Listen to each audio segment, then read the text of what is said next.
Dnes budeme čítať knihu Strom poznaní dobrého a zlého, tak sa posodlne usaďte a poďme pomaličky na to.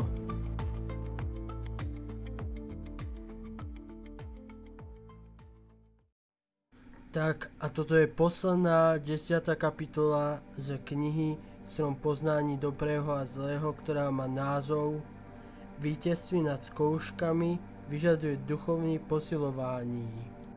Ať se před vámi objeví jakýkoliv nesnáze, neukazujte svůj smutek a ztrátu odvahy, snažte se naopak sobě zažehnout všechny lampy. Ano, čím je vám hůř, tím více musíte zažehnout své vnitřní lampy. Neboť víte, co se potom bude dít? Všichni se vás budou ptát, co vám schází, potřebujete něco? Dokonce pocítíte přemíru pomoci, kterou vám jiní budou chtít prokázat. Jednoduše kvůli vašemu světlu.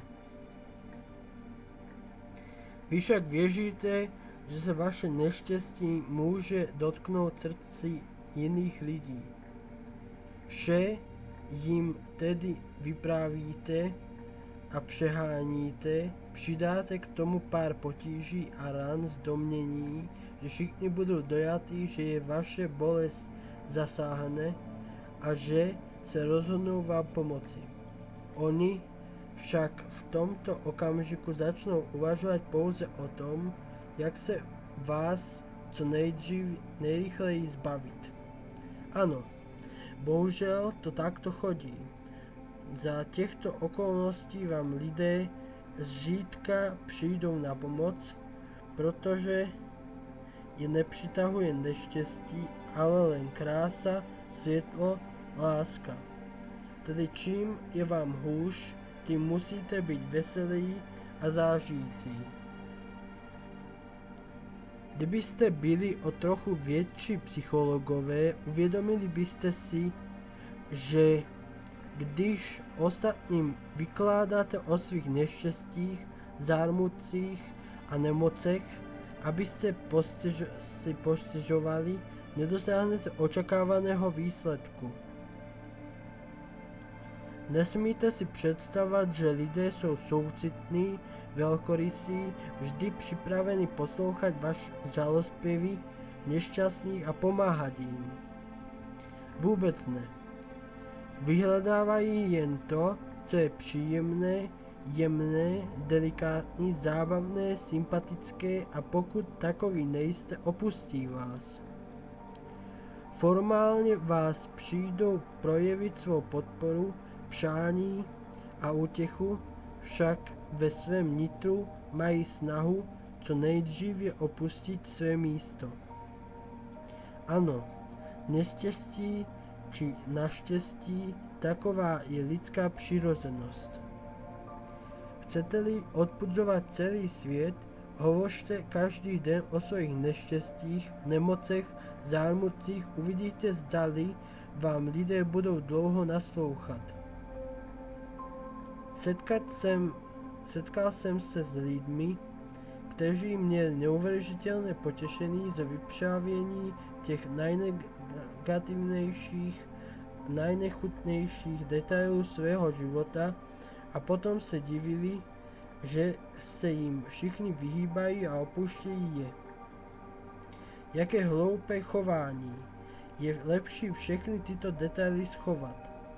Když vám ostatní nemohou pomoci nalézt východisko z vašich problémů, proč jim o nich povídat?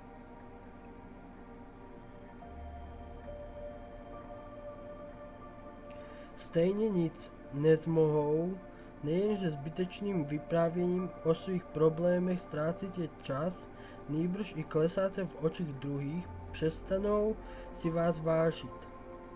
Uvědomí si, že nejste ani inteligentní, ani silní a opustí vás. Nechcete-li ztratit své přátele, ukryjte před nimi své starosti, nic jim neříkejte, nestěžujte si, naopak, zaženete lampy, co znamená spojte se všemi nebeskými sílami, všemi světelnými entitami, které jsou připravené vám pomoci.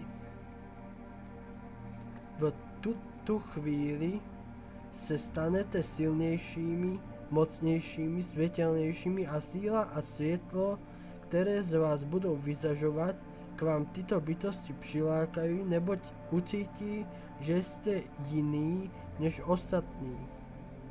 Aniž byste si stěžovali, snášíte všechny nesnáze, odoláváte všem zkouškám. Obdivují vás, chodí k vám, aby si vzali příklad a dokonce nabrali sílu. Ukazujete-li se však stále skleslí, deprimovaní, slabí, ubozí, nejenže nezískáte jejich sympatie, nýbrž jim ani nepomůžete. Ať jsou tedy vaše starosti jakékoliv, naleznete slova, kterou mohou druhým pomoci. Uvidíte, že touto nezištnou a velkorysou snahou rychle vyřešíte své problémy, místo abyste čekali, že vás nevědomí, slabí či chudí přijdu zachránit. A navíc vám nebeské entity, které budou naplněné obdivem k vaší ohromné práci, kterou jste na sobě udělali, věnují svou pomoc. V každém případě, jste-li deprimovaní, nešťastní, nesmíte zůstat v nečinnosti, je zapotřebí opustit tento stav a hlavně dělat to, co dělá většina lidí, kteří polikají různé uklidňující či pozbudzující drogy, což je způsob, jak se oslabit. Stvořitel daroval člověku nesmírné zásoby materiálu a energií, které jsou v něm ukryté a čekají na chvíli, kdy se člověku podaří se je objevit a použít. Hledáme-li vždy pouze vnější pomoc a léky, tyto síly zůstanou uspané. Bohužel tato pasivita je nyní velmi rozšířená, protože věda pracuje, aby přilákala lidskou pozornost ke všem vnějším prostředkům a neuvědomuje si, že jejich použití lidí oslabuje místo, aby jim pomáhalo k vyléčení. A to je pravda. Lidé jsou čím dál tím křehčí, zranitelnější, i sebemenší nepříjemnosti je slouží k zemi. Jiní si myslí, že vyřeší své problémy sportem, gymnastikou. Sport je velmi prospěšný, nejsem proti, avšak nohy a ruce nemohou vyléčit vnitřní problémy. Během neprobudíme síly ducha. Je třeba vyslat na tyto problémy světlo a vědět, že jakékoliv fyzické prostředky jsou k vyřešení psychických problémů nedostatečné. A proto, místo abyste nechali zachvátit problémy, či hledali vnější řešení, myslíte na lampy, zažehnete všechny své lampy. Ptáte se, co to je za lampy, kde se nacházejí, jsou to vnitřní lampy, které již od počátku času Bůh umístil v našem nitru. Jsou to různé velké, malé, různobarevné lampy, je zde také elektrický proud, který přichází z daleka, z elektrické vesmírné centrály a proudí je zasvěcoval. A jak je zažehneme? To je snadné. Ve fyzickém světě máte knoflík či spínač, který je třeba otočit či sepnout. Avšak v psychickém světě postačí, aby je zažehla myšlenka a myslete na to, že je zapínáte a v zápětí se rozsvítí. Jakmile budou některé z nich rozsvícené, nezastavujte se, pokračujte a zažehnou se také ty ostatní až nakoniec bude vše úžasne osvietleno. Samozrejme, vím, že nám pôsobí potíže, když si nepostežujeme na své zármutky, sklamání, hořkosti a zejména na zlobu. Když o vás někdo řekl něco špatného, nazlobil vás, urazil, pak je těžké se udržet a musíte si jít za každou cenu někomu postežovat. Potíž je v tom, že člověk, kterému vyprávíte o svém nešťastí, se cítí zatěžkaný velkým bremenem a aby se ho chudák zbavil, jde se zvěřit jednomu ze svých přátel, potom je spokojený a cítí se lehce. Ano, avšak tento přítel udělá to samé, jde to od přítele k příteli, až je jich celá řada a jednoho dne se k vám zlo nějakým způsobem opět vrátí. Než se zbavíme břemene tím, že jej naložíme na něčí jiná ramena, je třeba být vždy pozorný. Předpokládajme, že se vaše slova dostanou k uším osoby, na kterou se stěžujete, riskujete, že zvýšíte u této osoby touhu po pomstě, je lepší se zastavit, ovládnout se a vše vznést a zároveň zažehnout lampy, což znamená stát se dostatečně silným a mocným, abyste přeměnili, sublimovali svůj vztek či smutek. Život je velmi bohatý na to, co je nezbytné pro vzdělávání lidí. Mudrcové přemýšlejí o všem, učí se ze všeho a vše využívají k dobru. Zatímco ostatní lidé, kteří nemají světlo, neumějí mít užitek ze ničeho.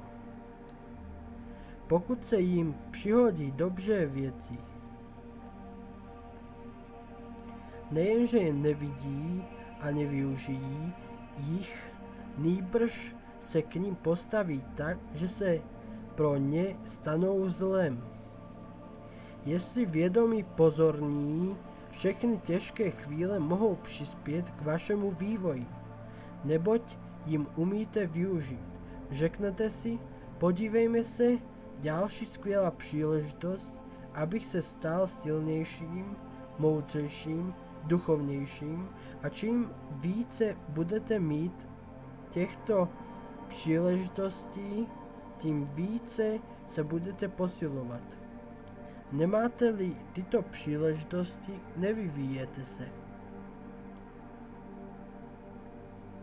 Samozřejmě je to velmi těžké. Pro úspěch je třeba být velmi vycvičený. Kolika neúspěchy do té doby ještě projdete. Upadnete, všimněte se, opět upadnete a ještě se postavíte, až do dne, kdy dosáhnete sebekontroly a stanete se skutečně mimořádnými. Toto je cesta. Je těžká, ale je to všemohoucí cesta. Tak, ak si vydržal až do konca a toto je koniec tohto videa, tak môžeš mi dať odber na kanál Strom Poznania, aby ti neušlo žiadne ďalšie video, ktoré vydám.